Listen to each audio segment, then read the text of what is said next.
दोस्तों जय हिंद। मोदी सरकार का एक वादा था कि हर साल 2 करोड़ युवाओं को रोजगार देंगे, यानी कि 2 करोड़ घरों में चूल्हे जलेंगे, लेकिन हुआ कुछ नहीं। उज्ज्वला के नाम पर गैस सिलेंडर भले बांट दिए गए, लेकिन उसके बाद क्या होगा लोगों का कोई गारंटी नहीं। गैस भरेगा कि नहीं भरेगा, वापस उसी चूल्हे और धुएं वाली जिंदगी में आनी है कि नहीं, ये तमाम तरह की चीजें हैं। जिस तरह से नोटबंदी देखा गया, नोटबंदी के बाद लोगों की रोजगार छिन गई, जीएसटी में व्यापारियों का घाटा हो गया। उसके बाद देखा जाए तो कोरोना महामारी के दौरान कितने लोगों की नौकरियां चली गई। हालत ये हुआ कि 2 करोड़ रोजगार मिलना तो दूर की बात है, जो रोजगार इस मुश्किल की घड़ी में था वो भी छिन गया। अब हालात यह है कि बेरोजगारी एकदम अपने चरम पर है, और पिछले साल ही आपने देख लिया था, तब की बार ही चंद साल पहले ही कि बेरोजगारी अपने सबसे उच्चतम स्तर पर है। लेकिन मोदी सरकार कर क्या रही है? मोदी सरकार फिलहाल कुछ नहीं कर पा रही है। बेरोजगारी इतनी विकराल हो चुकी है, और करना भी चाहे तो कई साल लग जाएंगे। तब तक जो बेरोजगार बैठे हैं वो ओवर एज हो जाएंगे, उनकी आयु सीमा पार हो जाएगी, योग्यता की क्राइटेरिया से वो बाहर हो जाएंगे। लेकिन अब हो क्या रहा है? अब हो ये रहा है कि अब मजाक बन रहा है। मजाक किसी अपोजिशन नहीं बल्कि वरिष्ठ पत्रकार हैं एनडीटीवी के रवीश कुमार। रवीश कुमार को तो आप जानते हैं, बुनियादी मुद्दों को लेकर के एनडीटीवी और एनडीटीवी की पत्रकारिता, एनडीटीवी के पत्रकार काफी मजे हुए लोग हैं। और एनडीटीवी जिस तरह से बाकायदा खुल करके लोगों की बात करता है, आम जनता की बात करता है, वो वाकई बहुत मिसाल की बात है। और पत्रकारिता के स्वर्णिम युग में अगर कहा जाए तो सिर्फ एनडीटीवी ही उसको फॉलो कर रहा है, यानी उच्च स्तर की जो पत्रकारिता होती है सिर्फ एनडीटीवी उसको पालन कर रहा है, उसको देख रहा है। बाकी तो लोग भांडगिरी में व्यस्त हैं।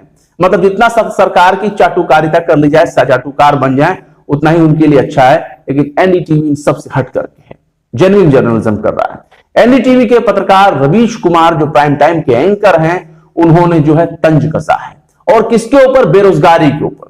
क्योंकि आप देख सकते हैं दिन भर जो है, आज हो कल हो, 2 दिन से 3 दिन से लगातार मोदी रोजगार दो, मोदी जॉब दो, इस तरह के जो है ट्रेंड कर रहे हैं बाकायदा। किस पर? ट्विटर पर। तो इस मामले में तंज क्या कसा गया है? रवीश कुमार ने भी हाल ही में 2 दिन पहले एक पोस्ट लिखा था। उस पोस्ट पे क्या लिखा है आप इसको जरा गौर करिए, और उसमें क्या चीजें हैं उस पर गौर करना होगा, तभी आपको समझ में आएगा। रवीश ने अपने खत में लिखा है कि प्रधानमंत्री जी, मैं टूल किट से परेशान हूं।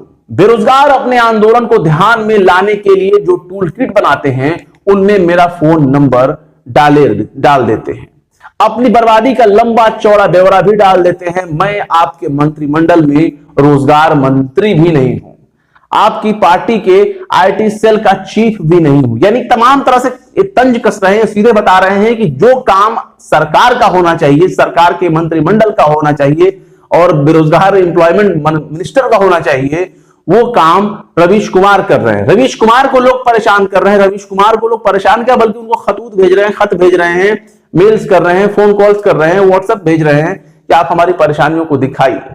उन्हीं चीज को दिखा रहे हैं कि भाई मैं तो आपके आईटी सेल का चीफ भी नहीं हूं, ना मिनिस्टर हूं, तो मैं क्या करूं।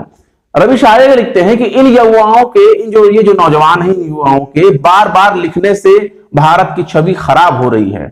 दुनिया हंस रही है कि भारत में मंदिर निर्माण के लिए चंदा वसूलने का काम रहते हुए भी युवा नौकरी मांग रहे हैं। सोचिए, मतलब तंज हो गया बेरोजगारी, ऊपर से मंदिर निर्माण के लिए चंदा वसूलने का काम चल रहा है, उसके ऊपर भी रवीश तंज कस रहे हैं कि भाई जब मंदिर निर्माण के लिए चंदा वसूलने का इतना बड़ा काम है लोगों के पास, फिर भी लोग जो है बेरोजगार बन के घूम रहे हैं और नौकरी मांग रहे हैं, ऐसा क्यों? आगे रवीश लिखते हैं कि मैं नहीं चाहता कि भारत की बदनामी हो। क्या तंज कसा है, ये कह रहे हैं कि मैं नहीं चाहता कि भारत की बदनामी हो। यानी बार बार हर मामले में भारत सरकार के किसी चीजों को लेकर के बदनामी होती है तो सरकार की तरफ से, सरकार के लोग कहते हैं कि इससे भारत की छवि खराब हो रही है, हमारा आंतरिक मामला है। लेकिन जिस तरह से बेरोजगार दिन ब दिन अपनी आवाज बुलंद करते जा रहे हैं, उससे भारत की छवि खराब होगी, शायद ऐसा कहना है रवीश का। रवीश आगे लिखते हैं कि मैं यह पत्र इसलिए नहीं लिख रहा कि आप बेरोजगारों को नौकरी दें। आप ऐसा नहीं भी करेंगे तब भी युवाओं का वोट आपको ही मिलेगा। यानी सोच लीजिए, यानी कितनी गंभीर बात है, इसको समझने की बात है कि अगर सरकार कोशिश भी नहीं करेगी नौकरी देने के लिए, फिर भी मोदी सरकार जीत के आएगी, क्योंकि नौजवानों का वोट उनको मिलेगा। आपको यकीन ना हो तो धरना प्रदर्शन करने वाले युवाओं के बीच सर्वे करा के देख लीजिए। मैं जानता हूं कि रोजगार मुद्दा नहीं रहा। राजनीति में धर्म का सबसे बड़ा योगदान तो यही है कि वह राजनीति को ही खत्म कर देता है। धर्म का आधार न्याय होता है, लेकिन राजनीति में धर्म का काम अन्याय करना और उस पर पर्दे डालना होता है। यानी कि कहने का मतलब है कि राजनीति ही अब धर्म बन गई है और धर्म के आड़ में बहुत कुछ होता है, उसी के ऊपर रवीश कुमार तंज कस रहे हैं। आगे लिखते हैं कि इन युवाओं को अगर रोजगार से भी बढ़कर कुछ चाहिए तो धर्म का गौरव। यानी जाहिर सी बात है, विश्व गुरु अगर बना रहा है भारत को तो धर्म के आधार पर, और धर्म के आधार पर जो भी कांड ना कर दिए जाए बेरोजगारी को लेकर के, शिक्षा के लिए, स्वास्थ्य के लिए, वो कम है। तो उसी को रवीश कुमार कह रहे हैं कि इन युवाओं को अगर रोजगार से बढ़कर भी कुछ चाहिए तो धर्म का गौरव है, धर्म की पहचान चाहिए। बंगाल में आप जय श्री राम के नारे लगाने का मुद्दा बना रहे हैं। यूपी बिहार वाले, जो यूपी और बिहार के लोग हैं, यूपी बिहार वालों में ये काम तो उससे भी आसान है। और क्या आसान है, आगे देख लीजिए।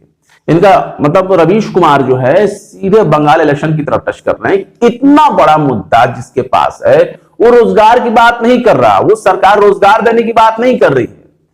वो सरकार किसकी बात कर रही है, धर्म की बात कर रही है। किसकी बात कर रही है, काली की बात कर रही है, माता काली की या जय श्री राम की बात कर रही है। यानी कि उनके लिए जो बुनियादी चीजें हैं सरकारों के लिए, राजनीतिक दलों के लिए, वो कोई मायने नहीं है। बेरोजगार युवा पकौड़े तले या पकौड़े ना भी तले तो भी उनको कोई फर्क नहीं पड़ता, नौकरी नहीं देना है और वो ऐसे ही बेकार घूमेंगे। आगे रवीश कुमार लिखते हैं कि आप यूपी के युवाओं को मंदिर निर्माण के चंदे की रसीद पकड़ा दें। आए है, क्या बात है। यानी कहने मतलब है कि जब रोजगार उनके पास नहीं तो ऐसा करें कि चंदे की रसीद ही पकड़ा दे। मंदिर निर्माण के लिए जो चंदा वसूला जा रहा है, लोगों से चंदा इकट्ठा किया जा रहा है, उसी बहाने उनको रोजगार मिल जाएगा। कम से कम चंदा तो बटोरते रहेंगे। आगे लिखते हैं, जहां जहां धरना दे रहे हैं वहां वहां जाकर चंदे की रसीद दे रहे हैं। आप देखिए कितनी खुशी से सारे युवा इस काम में लग जाएंगे, उनका पूरा परिवार इस काम में लग जाएगा।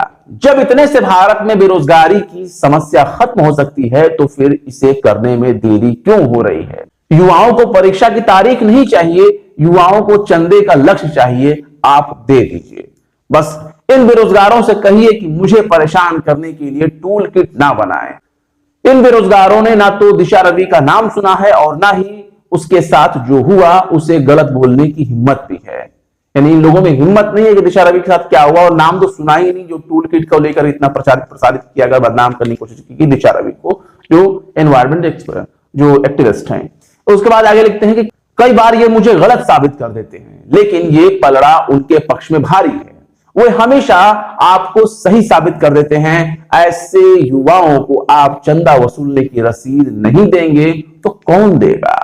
कितने जो है शांत तरीके से जो है रवीश कुमार जो है कितने पीसफुली तरीके से एकदम मक्खन की तरह पॉलिश लगा करके मोदी जी के ऊपर जो है हमले कर रहे हैं। और ये धो धो कर जिसे कहा जाए चप्पल मारना, ये चप्पल मारने का ही काम है कि बेरोजगारी को लेकर के, टूल किट्स को लेकर के रवीश कुमार अपने बातों में ये लच्छेदार बातें करते जा रहे हैं और बेरोजगारी को लेकर सरकार पर तंज कस रहे हैं। आगे क्या लिखते हैं, मुझसे हर दिन हजारों मैसेज डिलीट नहीं होते, थक गया हूं। आपने देखा ही होगा कि बाल उड़ गए हैं, दुबला हो गया हूं, इतना योगा किया, सातों दिन काम किया, कभी सोया भी नहीं, तब भी मेरा ये हाल हो गया है। आप प्लीज इन युवाओं को संभालिए। यानी जाहिर सी बात है रवीश कुमार ने बहुत दूर तक वार किया है और ये वार इसलिए भी बड़ा घावदार होगा, यानी बहुत ही ज्यादा घायल करने वाला वार होगा, क्योंकि रवीश कुमार ने अपने इस पत्र के बहाने, युवाओं के बहाने मोदी सरकार और मोदी सरकार की पूरी जो मंडली है, मंत्रिमंडल है, सब पर वार कर दिया। यानी कि खुद वो रोजगार मिनिस्टर नहीं है, फिर भी रोजगार की बात वो कर रहे हैं। तो जो बातें रवीश कुमार कर रहे हैं वो बातें तो सरकार को सोचनी चाहिए। और यही रवीश कुमार अपने इस खास अंदाज के लिए जाने जाते हैं। इशारों में बहुत कुछ कह देते हैं, खुलकर बोलने की जरूरत ही नहीं पड़ती। फिलहाल रवीश कुमार के इस खत के बारे में, मोदी सरकार के ऊपर किए गए इस तंज के बारे में आप क्या सोचते हैं, कमेंट बॉक्स में जरूर बताएं। वीडियो पसंद आया तो लाइक करें, शेयर करें और विभाग निष्पक्ष स्वतंत्र पत्रकारिता को सपोर्ट करने के लिए आप हमारे YouTube चैनल को जरूर से जरूर सब्सक्राइब करें। फिर मिलते हैं किसी और वीडियो में एक नई खबर के साथ। जय हिंद।